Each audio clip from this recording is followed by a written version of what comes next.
بہترین بیوی وہ ہے جب شوہر گھر جائے اس کے چہرے پہ مسکراہٹ ہو. بدترین بیویاں وہ ہیں جو شوہروں کے ساتھ بد اخلاقی کرتی ہیں، بحث کرتی ہیں، مجادلہ کرتی ہیں.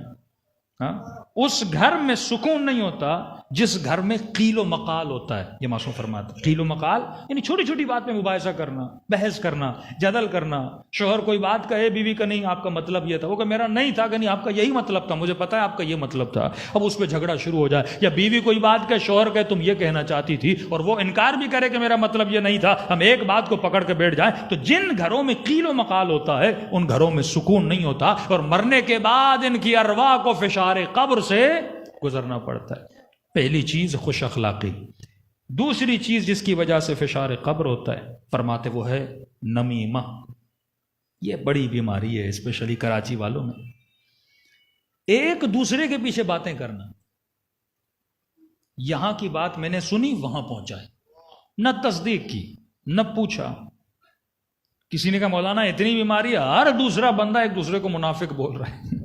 یہ نمیمہ ہے، یہ اپنے لیے فشار قبر خرید رہے ہیں. ایک خاتون کا فون آیا اور نمیمہ اتنی بدترین گناہ کیوں ہے؟ مطلب ایک دوسرے کے پیچھے چغل خوریاں کرنا، غیبتیں کرنا، اس کی برائی اس کی برائی.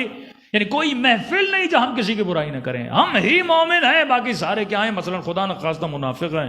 ہم ہی نیک ہیں باقی سارے کیا ہیں، گنہگار ہیں. کیوں؟ کیونکہ نمیمہ سے تفرقہ پھیلتا ہے، دو دلوں کو جدا کرنا. اور مولا فرماتے الکاہن کالساحر والساحر کالکافر. اور قرآن کہتا ہے کہ جادوگر یا جادو کرنے والے ان کی بھی سزا وہی ہے، قبر میں فشار قبر ہوتا ہے. کیوں؟ سورہ بقرہ میں ارشاد ہوتا ہے کیونکہ جو جادو کرتے ہیں وہ میاں بیوی میں کیا ڈلواتے ہیں؟ اختلاف ڈلواتے ہیں. ایک یہ بڑا مسئلہ کہ کسی خاتون کا فون آیا کہنے لگی مولانا میری سانس نے میرے شوہر کو مجھ سے جدا کر دیا. تو ہم نے کہا کیسے کیا؟ کہ مولانا پتہ نہیں اس نے جادو ٹونا کیا ہے، تعویذ کی اور یہ کیا اور وہ کیا. اب 90% عورتوں کو تو وہم اور وسوسہ ہوتا ہے، یعنی ایسا ہوتا نہیں ہے لیکن وہ سوء ظن کرتی رہتی. تو ہم نے پوچھا آپ کیسے بول سکتی ہیں؟ اس نے کہا چند نشانیاں بتائیں. جب نشانیاں کو پتہ لگا تو یقین ہو گیا اس نے کیا. تو پوچھا کہ آپ کی سانس نماز پڑھتی ہیں؟ کہا مولانا. متدین ہیں؟ ہاں مولانا. تہجد گزار ہیں، با حجاب ہیں. ہم نے کہا کہ اگر خدا نخواستہ آپ کی سانس کو یہ بولا جائے آپ شراب پیو کیا پیے گی؟ خدا نخواستہ مولانا ہم کیسی باتیں کریں، وہ اتنی نیک خاتون متدین خاتون. میں نے کہا اگر بولا جائے دوپٹہ اتار دے اتارے گی کہ مولانا آپ کیسی باتیں کریں، بڑی متدین عورت ہے. میں نے کہا کیسی متدین ہے؟ دو گھروں کو جدا کرنا، ایسے کام کرنا یہ شراب سے بدتر گناہ ہے، یہ زنا سے بدتر گناہ ہے. زنا بھی کرے تو 80-90 کوڑے، شراب بھی کرے تو 40 کوڑے، لیکن لوگوں میں تفرقہ ڈالے، جادو کرے، لوگوں کی زندگی، اس کی سزا اسلام میں موت ہے اور کچھ بھی نہیں ہے. اور فشار قبر سے بندہ مبتلا ہوتا ہے. ہمارا ایشو یہ ہے کہ ہم نے معاشرے میں بعض گناہوں کے کبھی ہونے کو بتایا نہیں ہے.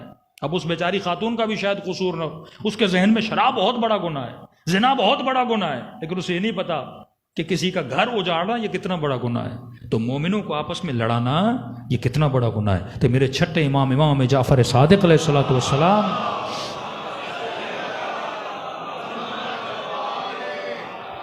تو مولا فرماتے ہیں مومن سے ناراض ہو جائے کسی بھی وجہ سے، 3 دن گزر جا رہے ایک دوسرے سے بات نہ کریں، دونوں پر اللہ کی اور علی کی لعنت ہوتی ہے. کتنے ہم میں سے ایسے ہیں قطع رحم والے، بھائی سے بات نہ کرنے والے، رشتہ داروں سے بات.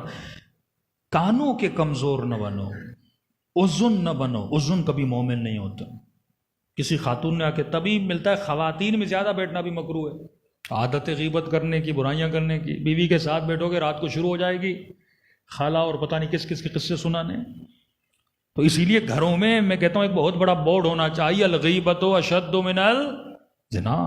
غیبت بدتر ہے. ایک گناہ کا احساس دلاؤ، بلند آواز سے صلوات پڑھو تاکہ اس کو یاد آ جائے کہ کبھی بھی اللہم صلی علی محمد.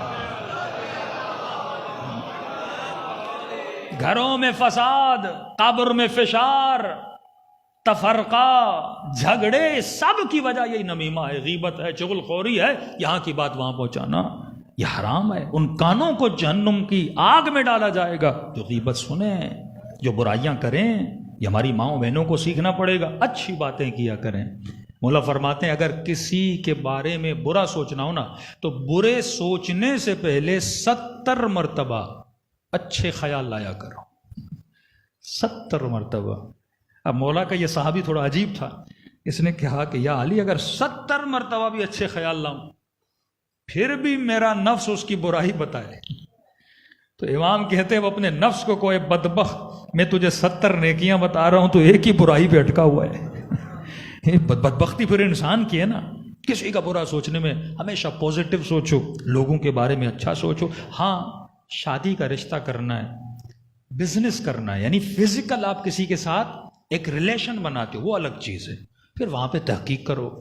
4 برائیاں بھی کوئی اس کی سناتا ہے سنو، اس میں مسئلہ نہیں ہے، کیونکہ آپ بیٹی دینے والے ہو، کسی گھر سے بیٹی لینے والے ہو، اس کے ساتھ بزنس کرنے والے ہو، پتہ ہونا چاہیے بندہ شرابی ہے، کبابی ہے، کیسا ہے، تب اس سے میرا کوئی لینا دینا ہے۔ اب میرا نہ بزنس ہے، نہ میں اسے رشتہ دے رہا ہوں، نہ اس کا رشتہ لے رہا ہوں، میرے محلے میں اس کا گھر ہے، اس کی برائی سننے کا مجھے فائدہ کیا ملے گا؟ میں اپنا نقصان اٹھا رہا ہوں، بلکہ اپنی ساری نیکیاں جو 1 گھنٹہ مجلس سن رہا ہوں سارا ثواب فری میں اس کے نام اعمال میں بھیج رہا ہوں۔ تو اس سے برا کوئی بزنس مین نہیں ہوگا جو فری میں اپنا کیا کرتا رہے، نقصان کرتا رہے۔ صلوات پڑھے محمد و آل محمد پر۔